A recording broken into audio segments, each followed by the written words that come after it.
In the early 1990s, we realized that computers would get incredibly clever, and this would be a big threat unless we could actually figure out some way of keeping up with the machines.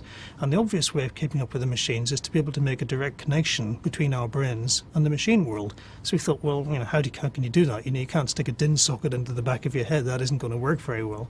But then lots of people started talking about nanotechnology and self-replicating devices, and we thought, well, at some point in the distant future, say 2030, 2040, who knows, you should be able to get an injection into your arm, with a few nanotechnology devices which would wander up to your brain and start connecting to every single neuron. And there's enough address space, and even in IP version 6, the Internet Addressing System, you can address signals to every single neuron individually in your brain. In fact, every neuron in the entire planet, everybody's brain, you can send signals to. So we've got a means, in principle, of connecting electronic devices to every brain cell in your head.